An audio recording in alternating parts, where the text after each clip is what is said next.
Hi friends, so I know a lot of you are just getting started on the homeschool journey, and some of you have children that are going to be going through the public school curriculum, and some of you are going to be doing independent, and we have one of each in our home this year. So one is going to be going through the public school system, so she should be getting a schedule and know what to expect there, but I do all the planning for our other one who's going to be homeschooling with me. I wanted to show you things I've done in our home to organize our homeschool supplies and curriculum, and tell you what we've done in the past that didn't work and what we do now that seems to work. There's no one way to do it. That's the cool part. Really, it's just finding what works for you. I'll show you the schedules that I have found that I like, but again, I always hold it loosely. If I see something better, I'll switch over. And always know that you guys can shoot me a message or ask me questions, and I'd be happy to help or point you in the direction to find your answers.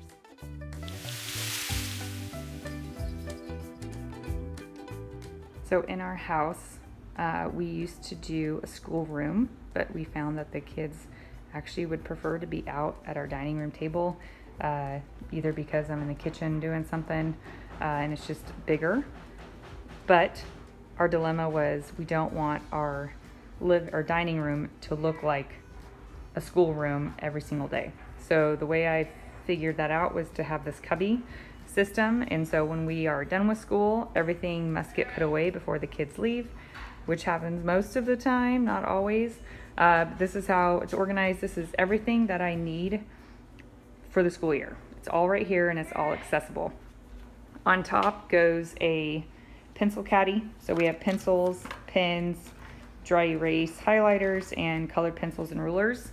At the top I also have our printer. So that is something I have found definitely necessary with homeschool. I think it's $70 on Amazon. This is our second one and it's fantastic, and I just buy the knockoff ink and it's super cheap. This cubby, I have extra paper and cardstock, and then each of the boxes I have labeled as pens. I have some with the manipulatives for math, flashcards, other stuff. This is my cubby. So these are all the resources that I need to teach Barrett what he is learning. And then down here, this is actually his cubby. So these are the books that he will actually use or write in as he goes. He also has a binder. He will go in each day, okay, and he will have a schedule in here, his checklist, which I'll go over. And then this is where he's going to keep all of his assignments that we're going to be keeping. So reading, there's comprehension assignments and tutor assignments that he has, any writing assignments, his spelling, math tests. There are a lot of math lessons, so I just keep the tests here. History assignments, so it could be writing, could be coloring, copy work, that would go there.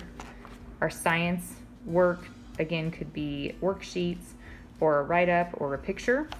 And then any art would go back here. So this is, let's see, down here I have resources that we'll probably get into. I'm kind of in the middle of a couple different curriculums for him, so I know we'll switch over at some point. Down here is just extra stuff. So we have some more dry erase books. I have a couple bins down here. One is paint supplies and pens. Another one are different kind of pens and drawing. And then these two cubbies have all the books he is going to be, either I'm going to be reading or he's going to be reading for his history and language arts curriculum. And then in here I have accessible paper. This is, again, not the only way to organize. It doesn't necessarily look super pretty, but it keeps everything tidy in one place. I do have a basket here. These are just our own books, but typically we do our library books there. I just haven't been doing much library since the COVID. So a couple things I wanted to go over is how I do the planning and then how I do the scheduling. I do keep a binder for the year, so 2020, 2021, and inside this binder I have anything that I might need for my youngest this year. Let's see. So I have our main schedule. This is like a goal, right? And so I am planning about school every 6 weeks. This is 7 weeks, and then a week off. And in those week offs, Weeks off though, it's not like we're doing nothing. These are weeks that we can either catch up on schoolwork, we can spend more time doing more experiments or do some field trips. So it just gives us more opportunity to explore something deeper, but it's not like we're just taking the week off. And then I created this in Excel. So this is just my school plan by week. So I have the week number up here, and it goes all the way through 35. Okay, and so I go through week 1. What are my goals? Okay, so I'm gonna try to hit, here are the dates. I'm going to do lesson 1 through 5 in Saxon. I'm going to do first language lessons 55 through 59. Again, we're about halfway through this one. So this just gives me the idea of where we should be. And I went ahead and planned that out. Okay, week 1 is starting August 17th. Okay, and I'm going to go through and actually write in what each day is going to look like for these topics. And I can't remember where I found these. If it was back up here so you can see it on Pinterest or Teachers Pay Teachers, but it's an Excel spreadsheet and it's got Monday through Friday on there. And if you look closely here, I actually changed these to what I wanted. So I can change these words in here. And then I go and I list exactly what needs to be done on Monday for math. First language lessons, what lesson he's going to do on Monday, story of the world, history, writing. Okay, I break it down. And so when he is done with those things, then he may check off that he is done. So he's really like this because he can check the box when he's done with it. I put the parent checkbox there for myself as accountability, that I need to check it off once I have corrected it or looked it over. Even for science, for example, I'll take one topic a week, and each day I will make a plan of what to do. So it might be reading a few things about a topic on Monday. On Tuesday, maybe reviewing questions. Wednesday, watch a YouTube video about what we're learning. Thursday, maybe do an experiment. And then Friday, maybe nothing, maybe another YouTube video. So it doesn't have to be complicated, and it doesn't have to be super time consuming, especially with the younger ages. Once our weekly calendar is all done, so let's say on a Friday, everything is checked off. I make notes if anything didn't get done or we need to do the following week. These get hole punched, and then they go into the binder that we keep throughout the year underneath the calendar tab. So all the weekly assignments will eventually collect in this tab. So also in this binder, I include tabs with topics or information that I might need throughout the school year. Back here in page protectors, I'll put sheets that will need to be copied for example, this is for Saxon Math. So these are his worksheets. Any maps that I need copies of, I found these on Pinterest and just helping with placement for long division. Keep that. Any writing, I can put a book together in a picture area here. Again, these are just in page protectors so I can make copies of them. Here's the planner that I use. I have used Passion Planner for a very long time. You can just search it in the search bar.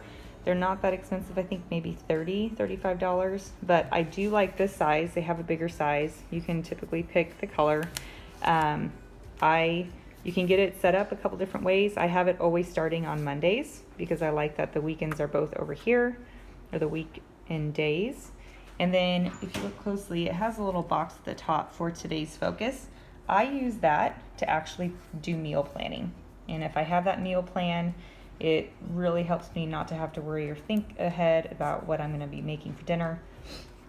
And I actually will start even, 7 o'clock, this is when the kids need to wake up. And when they wake up, they have to do their chores and eat breakfast within this hour before school starts. So we keep a pretty tight schedule as much as possible. Obviously life happens, but if they know what to expect, it really helps everything flow way better on the day-to-day basis. I usually am up by 5:30 or 6 so that I have some time to myself before the day.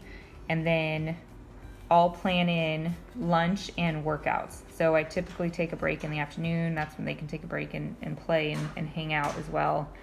I also like to, this is going above and beyond, but I do like to color coordinate each of the kids' activities.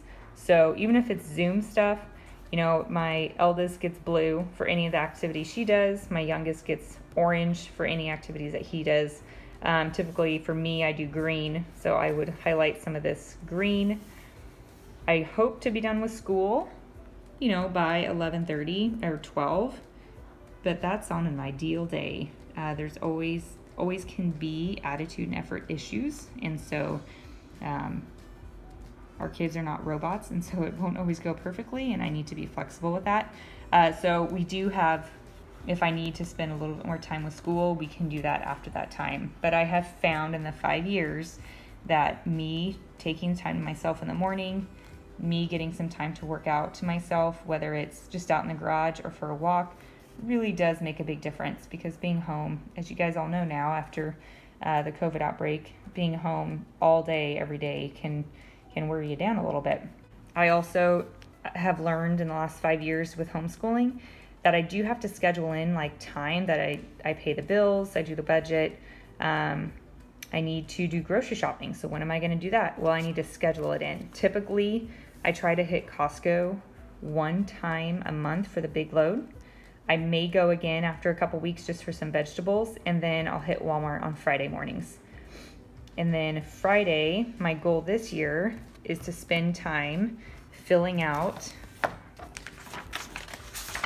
this schedule for the following week. Okay, that is because weekends I try to leave open as much as possible, so I can rest, we can play, we can do spontaneous things and hang out, and mom isn't stuck working or planning or doing something else. So the organization is tough, but it really makes a difference.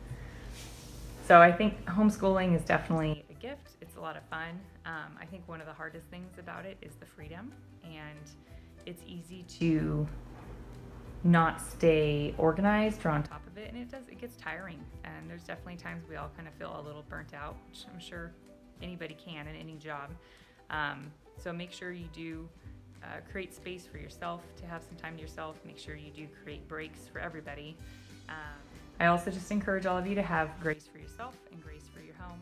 It's not always going to work perfectly, because we're working with humans and we ourselves have our own issues. So know that you can have the perfect, most beautiful schedule planned out, as I often do, and it doesn't always shake down like that. So, but the plan, I think, creates the freedom to change in that. And that's a wrap. I hope you guys have an awesome year.